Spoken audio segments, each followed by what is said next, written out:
right, so next up, we're diving in to the second part of the general theory, which is all about interest. A society doesn't spend all its income on consumption, it saves a portion of it. For example, spending 70% on consumption and saving 30%. The consumption part naturally converts entirely into social demand. Then the savings portion, the classical school believes it also fully converts into demand. Next, we'll use the simplest model to explain this idea. People save their income in banks or other institutions and earn interest. Higher interest rates make people more willing to save.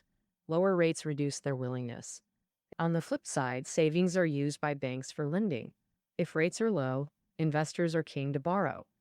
If rates are high, investors' borrowing willingness drops. The classical school argues that with the proper interest rate, savings and investment balance out, and all savings are converted into loans for investors. An investment converts into purchases of social goods, which means it becomes demand. At this stage, the saved income also fully converts into demand. When all income becomes demand, there's no surplus and no unemployment in society. But Keynes disagreed with the classical school, arguing their model was overly simplistic. Actual investment behavior is affected not only by interest rates, but also by another factor. That is the marginal efficiency of capital. Simply put, whether capital invests depends not only on interest rates, but also on if it can profit and by how much. Clearly, Keynes's argument is more reasonable. Even with zero interest rates, if investors don't expect profits, who would take loans? Classical economists overlooked expected returns because capitalism was growing fast. Goods sold easily, markets were vast, and new tech flourished. Investment always seemed profitable. Society, especially capitalists, was brimming with confidence in capitalism. But when the Great Depression of the 1930s struck, classical scholars were baffled and couldn't explain it. The concept of marginal efficiency of capital is one of Keynes' major economic contributions. Simply put, the marginal efficiency of capital is the rate of profit gained from an additional investment.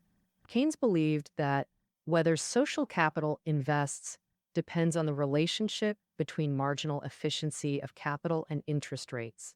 If rates exceed marginal efficiency, people save. Otherwise, they invest. Therefore, Keynes argued that interest rates alone don't determine investment savings balance. Marginal efficiency of capital is more crucial. Moreover, Keynes observed the phenomenon of diminishing marginal efficiency of capital. This means as investment grows, profit rates decline, a pattern that aligns with common sense. On one hand, increased investment produces more goods, creating downward price pressure that reduces profit margins. On the other hand, earning the same return percentage becomes harder with larger investments. For example, hiring more workers leads to wage hikes, increasing costs, and reducing profit rates. These real-world experiences match the principle of diminishing marginal efficiency. When income's low, a 100 yen raise delights you. When income's high, that same raise feels insignificant. Due to diminishing marginal efficiency, larger investments yield lower returns, causing chronic underinvestment in society. Keynes proposed inducing capital investment through policy measures. Keynes wasn't a capitalist revolutionary. He supported the system itself. But he discovered capitalism isn't as flawless as classical scholars claimed. Psychological factors like fear of losses and lack of confidence matter. This reduces investment, leading to insufficient demand, product gluts, unemployment, and economic crises. The solution involves confidence-boosting measures to actively induce capital investment. This direction aligned perfectly with Roosevelt's New Deal policies of that era. Now let's explore the book's third key insight. In classical economics' interest rate model, money was merely a unit of account. Its quantity didn't matter. That is, classical scholars thought interest rates depended solely on savings and investment willingness. Increased savings would lower rates, reducing investment costs and boosting investment. Conversely, increased investment would raise rates, encouraging more savings. Thus, savings and investment would naturally drive each other upward until rates reached equilibrium. Savings and investment exactly offset each other, and society automatically adjusts itself. But Keynes believed that this seemingly natural observation is actually incorrect. If other conditions are equal, different money supplies lead to different interest rates. Interest rates have a significant relationship with the total money supply. The error of classical scholars was thinking people have only two behaviors with money: saving to earn interest or investing to make profits. Keynes said that sometimes people neither save in banks nor invest, they just hold cash.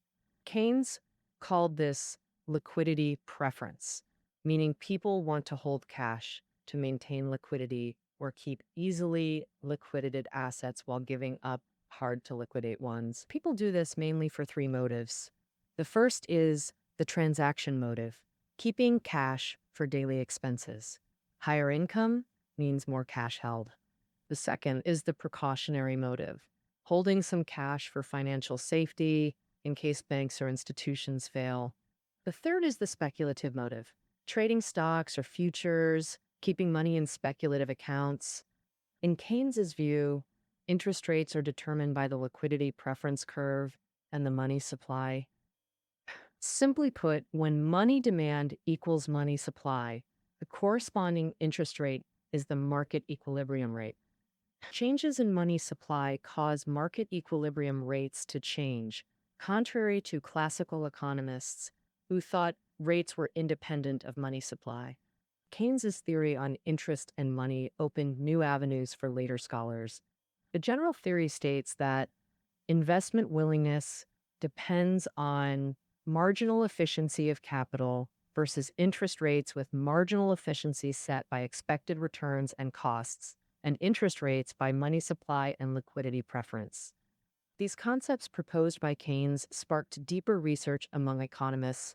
For example, studying money supply led economists to refine monetary policy research and practice. For example, research on liquidity preference helped economists recognize the importance of capital markets like stocks and futures. Another example is that deep study of marginal efficiency of capital introduced key concepts like replacement cost. Thus, the main theoretical concepts and framework of Keynes's general theory have now been covered.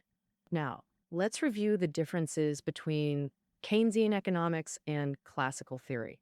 Traditional theory held that income from production would be used for consumption and savings, and through interest rate adjustments, savings would fully convert into investment. Thus, income from production would entirely become consumption and investment, creating equivalent demand, preventing overproduction and unemployment. The general theory pointed out that interest rates lack this magical adjustment power. Investment willingness depends not only on rates, but also on marginal efficiency of capital. People invest only when marginal efficiency of capital exceeds interest rates. As investment increases, marginal efficiency declines until it equals interest rates.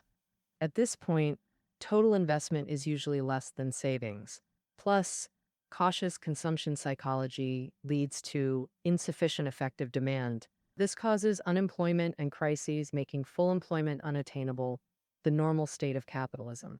Old theories suggested that with market economy concepts, consumption, savings, investment, interest rates, and through elegant natural equilibriums, capitalism should thrive smoothly regardless of money supply.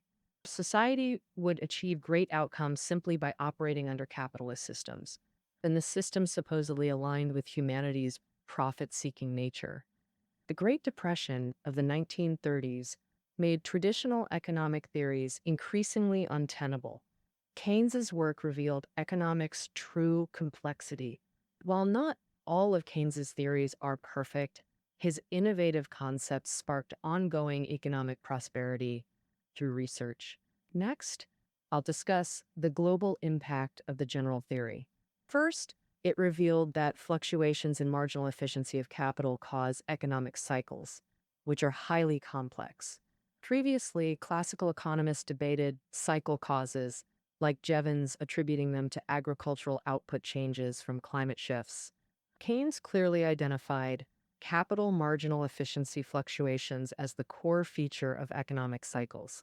Classical economists observed that during booms, overinvestment requires high interest rates to cool the economy. During recessions, when employment is low, the problem is insufficient consumption, rooted in wealth distribution, causing low propensity to consume. Keynes differed from classical scholars. He believed while speculation exists during booms, investment remains necessary, not excessive. Rather than ending booms with high rates, we should use low rates to prolong prosperity. Society does need investment. It benefits full employment. Low rates encourage sensible investing, preventing disillusionment, thus avoiding depression. In recessions, we shouldn't just focus on boosting consumption, but also address declining marginal efficiency of capital. During downturns, falling marginal efficiency triggers chain reactions, like stock crashes, shattering confidence, and affecting consumption. Governments and society should take measures to enhance marginal efficiency of capital. Second, the general theory provided effective policy recommendations. Most crucially, what to do when markets fail. We'll turn to the government. The 1929 Great Depression devastated Western capitalism, nearly collapsing the system. In that context, the general theory was seen as capitalism's savior, with nations globally adopting its policies. Terms like effective demand, full employment, and liquidity preference became staples in economic policy white papers. Per Keynes, government economic intervention is unavoidable. The general theory states that diminishing marginal efficiency causes chronic underinvestment. Markets can't self-correct, nor can increased money supply fix it. The latter scenario is the liquidity trap. Rates hit rock bottom, more money doesn't spur investment, crises worsen. So what then? The solution? Government-led investment to break economic paralysis. This is Keynesianism. When society can't balance investment and savings, causing mass unemployment, only direct government investment can achieve full employment. A profoundly practical approach that remains economics' focal point. Third, the general theory proposed that achieving international trade balance requires coordinated government actions. Early mercantilism believed trade surpluses were good, while deficits signaled danger, advocating state intervention. Later, free trade theories dismissed deficit fears, claiming self-adjustment and opposing intervention to preserve specialization benefits. Keynes analyzed both and reached a balanced middle ground conclusion. He argued that mercantilist concerns about deficits and intervention made sense in specific cases, but interventions should be coordinated internationally. Implementing mutually beneficial policies became another hallmark of his general theory approach. Both mercantilism and free trade were special cases. Keynesian theory handled broader scenarios. Keynes's international trade theories led to creating the IMF and World Bank. The book's core theme is clear. Through critiquing classical employment theory, it established logical connections between employment, interest, and money. In Keynes' new economic paradigm, capitalism wasn't self-correcting. It inherently produced unemployment, insufficient demand, underinvestment, inequality, and crises. Keynes developed internal solutions, sparking revolutionary progress in Western economics and establishing the general theory as modern macroeconomics starting point. Continuously refined and globally applied, his theories show remarkable vitality. Understanding the general theory helps us deeply comprehend economic phenomena, cycles, and government policies. These insights remain vitally relevant to everyone's lives. The general theory of employment, interest, and money. That concludes our interpretation. Find reading notes below the audio. See you tomorrow.